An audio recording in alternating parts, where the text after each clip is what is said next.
Hello， 大家好，歡迎嚟到 KT Hobby。今次會同大家分享幾款我會用嚟做無縫嘅膠水同埋做法。其實只要了解到無形膠水主要成分就係有機溶劑，而有機溶劑會對塑膠造成溶解效果，你已經明白點解無縫要用膠水去做。當然市面有好多唔同種類嘅無形膠水可以選擇，唔一定要用我呢幾款嘅。但用之前必先要了解你自己用緊嘅無形膠水嘅特性。如果唔係出咗事先嚟後悔就太遲啦。事不宜遲，即刻同大家嚟做幾個示範。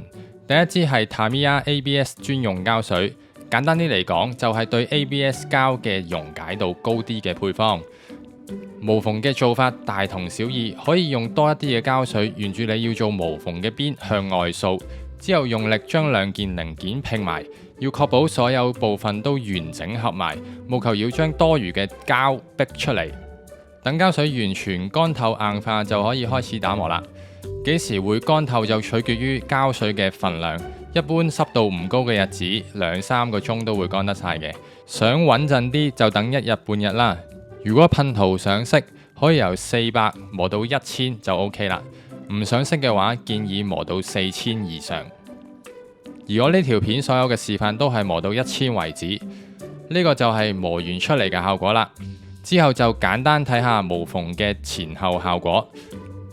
簡單幾個步驟已經有天大嘅分別。無縫唔一定要做，但如果你好似我咁以人體模型為主，無縫都係必須要經過嘅路程。如果你大髀多咗條線，你都想整走佢啦。第二支都係 Tamiya 嘅膠水，坊間都叫呢支做白蓋膠水，真係好淺白。同 ABS 膠專用膠水嘅分別，呢支對 PS 膠嘅溶解度高啲，而用法係一模一樣嘅，所以做無縫嘅方法真係大同小異嘅。都係用多少少嘅膠水沿住邊向外掃，然後將兩件零件用力拼埋，將多餘嘅膠水逼出嚟。另外要注意，搽膠水之前一定要將附近嘅活動關節移開。做完無縫先發現啲關節喐唔到就麻煩啦。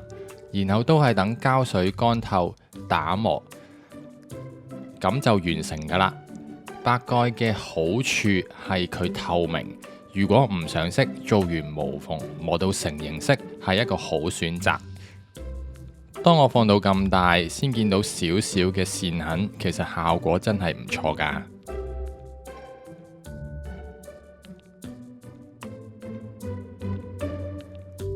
第三都係用白蓋膠水，喺打機嚟講，呢招叫做派生技。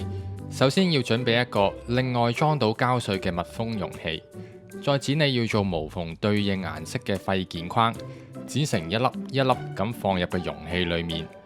剪得越細，對溶解速度有幫助，因為我哋之後要將膠水倒入去，份量就視乎你要用幾多啦。溶解得七七八八嘅時候就會變成咁樣。基本上就係令膠水嘅顏色變成你要填縫嘅顏色，然後做翻基本嘅動作，搽上去，然後將啲多餘嘅膠逼出嚟，之後就等乾，然後打磨。呢種方法比起就咁用白蓋膠水做出嚟嘅色嚟得好啊。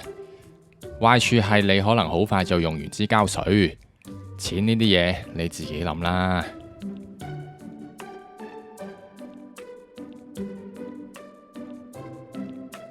第四係 Mr. Hobby 嘅黑色快乾流縫膠水，佢嘅特性喺佢個名已經講晒出嚟啦。1. 黑色， 2. 快乾， 3. 流縫。同之前嘅做法有少少分別，流縫膠水係一定要有縫你先至做得到嘅，所以兩件零件係唔需要完全拆開，你仲要特登留翻一條空隙，就係為咗符合佢嘅流縫特性。但係唔好好似峽谷咁闊。0.1 至 0.2 mm 左右就 OK 啦。你會發現好似滲線咁樣，點一個位置就會自然地流滿成條縫。要注意流縫位置會唔會直接流到活動關節嘅位置，因為真係乾得超快。點膠後先發現流咗去活動關節，你就可以準備打樁啦。確認流滿你要無縫嘅位置，就可以用力壓啲膠水出嚟啦。另外，黑色嘅特點可以帶嚟視覺嘅方便。好容易就睇得到無縫有冇填好，打磨完又容易分辨有冇打磨完整。不過就唔係好啱素組派用啦。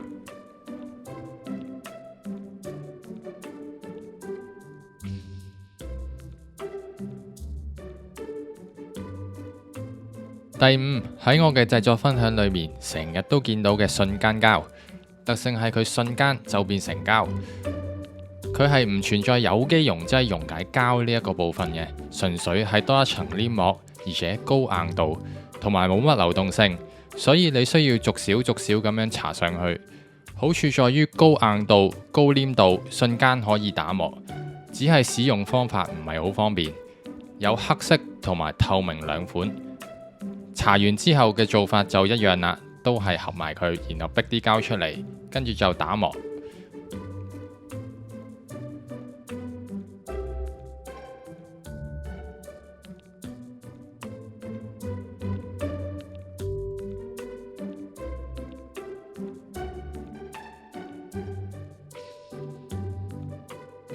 係咪好簡單呢？做無縫真係唔困難，最重要係了解膠水嘅特性同埋零件嘅結構。講到尾就係注意活動關節會唔會俾你呢個搽膠水嘅動作黏實，導致喐唔到。留縫膠水係好方便，但有時真係唔可以貪方便。